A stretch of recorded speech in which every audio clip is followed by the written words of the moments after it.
elongated. A lot of the retirement areas don't have fencing. Some do, but a lot of them don't have fencing, so everything is kind of wide open. So it all depends on where you're looking at, what your preference is. There really is something to satisfy most people, whether they want, kind of be contained in with their block fences, or they don't want that, or they want communities where things like Verrado and Vistancia, which are relatively new in the West Valley. They have restaurants in there and clubhouses, and so it's more of kind of the, I wouldn't say upscale, but, there's more things to do there. But Sun City West, they have recreation centers, so there's lots of things to do. There's pools and classes, and so yeah, there's quite a bit to do. No matter where you live. So it all depends on what your preference is. What are the price points for somebody, like, for example, in my area, they're going to sell for anywhere from 800 to a little over $1 million or more, and they're going to use that money. What kind of house can they get for, I don't know, 200 or 300? Is that possible? Yeah. Oh yeah. That's about the average. So, there's lots of people. They sell in California, going back to the high prices there. I was just talking to a guy a few weeks ago. He sold a house in California, and he came here and he bought 2 right away and is working on his 3rd. So that's. I would think yeah. So. If you're selling in California, yeah, where garages rent for $3,000 a month, yeah, that's for sure. Exactly. But the average house is, you can get, and again, it depends on where you are. If you're looking at the $1 million plus homes, that's essentially going to be in the Scottsdale, Paradise Valley, more of the affluent type of communities. But, you can certainly get, whether it's retired or not, the average home is, probably going to be in that 250 to, 275 range, give or take. So you can get a pretty nice house, for under $300,000. That's amazing. So let's talk for a minute, switching gears to give people a full flavor of Arizona. I know I've been out there several times myself, and I've visited Frank Lloyd Wright's home in outside of Scottsdale, and I've been to Antelope Canyon, but seems like everything takes so long to drive to. It's like 4 or 5 hours just to get somewhere. And but I know there are so many places still there that I haven't yet been to visit. What are some of the important places? I mean, obviously there's the Grand Canyon and that kind of thing, but What are some of the other interesting places that you think when people come to visit to get the real flavor of Arizona that they should see these places? Well, it depends on on what flavor you're looking for, because there is a lot. So if you like that desert, the desert area, then the Phoenix metro, the Tucson area, those are all the desert areas. If you like the hotter climates in the summertime, and the nicer weather in the wintertime, where it's always sunny and you can play golf, then you want to hang around there. If you like the mountainous range and the cooler weather, you have to drive quite a bit, a couple of hours. But I mean, from the Phoenix area to Flagstaff is 2 hours. It's also 2 hours to Tucson. But if you can go to Sedona, Prescott, Payson, which is only about an hour and a half north of the Phoenix area. And you have mountainous ranges, you got the forest trees and, the lakes. And then you can go to Flagstaff where, you have a lot of the same. The weather is even more temperate up there or cooler in the summertime. And then you can ski, you can do all kinds of things. The Grand Canyon is about 3 hours or so from the Phoenix metro area. So depending on what you're looking for, that's why I said there's a lot of outdoor things to do, whether it's golf, it's you want to go fishing in the in the lakes, you want to see the red rock of Sedona, or go skiing in Flagstaff. And there's even some skiing down by Tucson too. So just depends on the elevation that you're in. So there's quite a bit to do, and there's quite a bit to see in Arizona.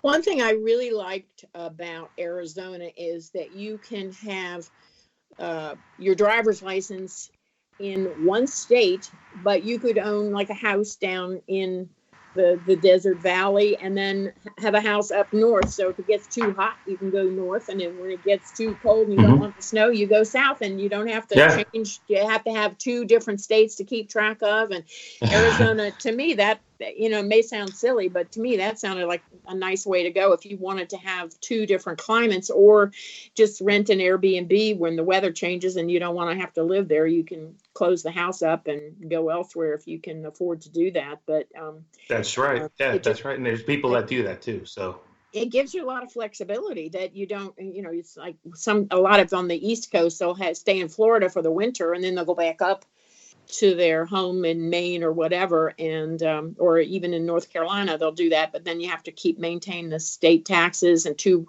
separate properties in two different states and different rules, and it just sounds like more complicated than it really needs to be. So, exactly. That's one thing I always thought was cool about Arizona. You get a little bit of everything, quite frankly.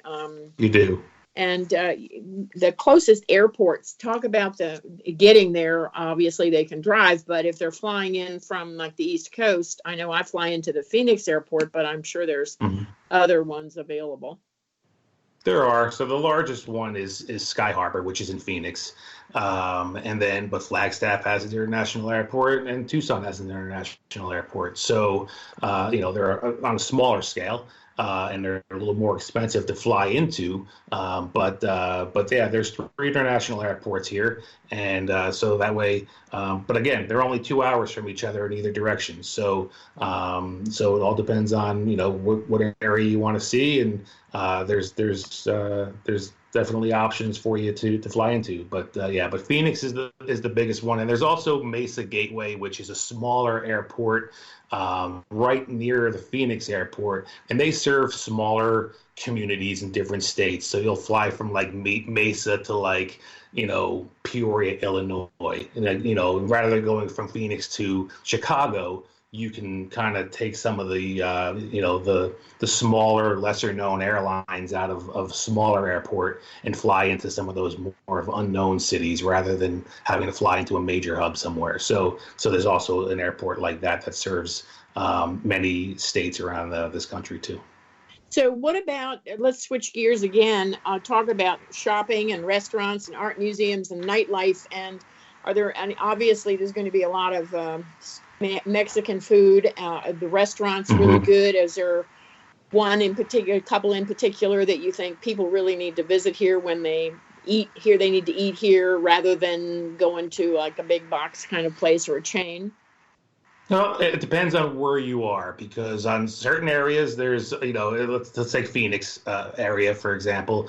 There are lots of the chain restaurants. The more you go east, where it's a little more established, you'll find more of the, the local type restaurants, more of the mom and pop kind of places. But yeah, there's quite a bit of chains on the west side. Like I said, it's growing. So the population, as the population grows, more of those types of restaurants will come in. And where I am in Surprise, we can certainly use a few more of the mom and pop type restaurants. There's quite a bit of chain restaurants out here. As far as whatever you're looking for, there's a lot of Mexican food. There's a lot of different variety of foods. But the nice thing is that you can certainly find what you're looking for. It may, you may have to drive, 20, 30 minutes to get to it, but depending on what part of the valley that you're in and what you want. But there's something to pretty much serve everybody here. So it's not just like Mexican or Italian, predominantly. There's quite a bit of variety.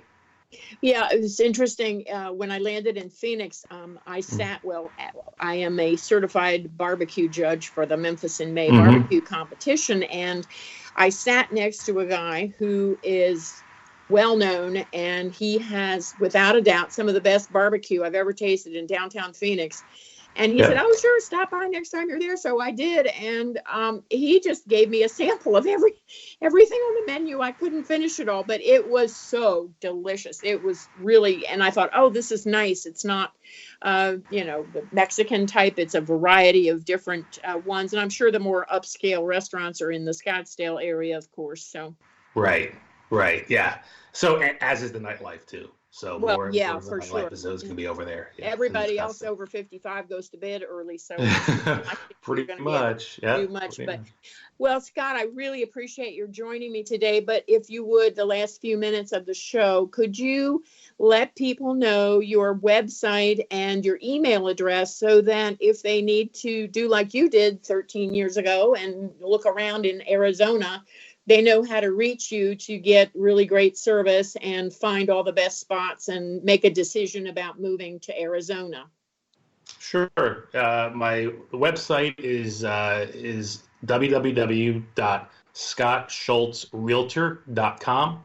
And that's SCOTTSCHULTZ, and then the word realtor, all one word.com. And my email is my name, Scott Schultz @westusa.com.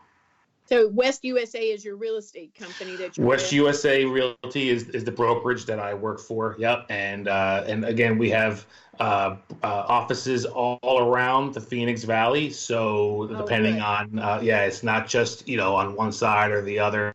So depending on where we are, we always have an office relatively close by that we can go to and talk and look at listings and things like that. So so they're one of the bigger brokerages in Arizona, and actually in the country. I think they just ranked like 15th in independent size brokerages in the country too. So they are a very well known and pretty large brokerage in Arizona. Well, I really appreciate your joining me today and talking to everybody about how interesting it is to live in Arizona. And it's probably not anything like what they see on the news or hear from other people who say, but it's going to be 110, but it's a dry heat, that kind of thing.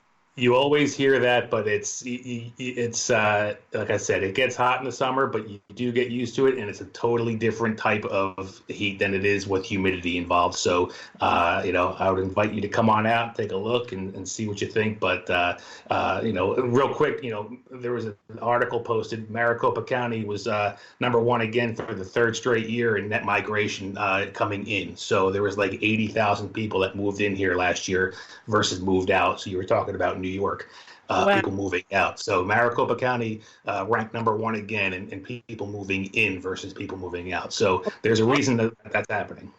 Well, the one thing I remember about Arizona, and before we close, is I remember I was out there for business many, many years ago, and I could not get over how pleasant it was in the evening. I went out after dark by myself. Nobody thought I was strange for doing that, being a woman by myself, but you could look up at the sky and the stars are beautiful. The air, you could breathe. It was just wonderful. Yeah. I was used to the humidity and the smog and all that stuff of the East Coast. And it was something I never forgot. And I always wanted to go back out there. And I have enjoyed many trips that I've taken to Arizona. And someday we'll have to sit down. You'll have to share how the town of Surprise got its name, but that's for another time. Right now, we're all out of time, but thanks so much for joining me, Scott. I really appreciate it. No problem. Thank you again for the invite. I appreciate it. Thank you. Good talking to you.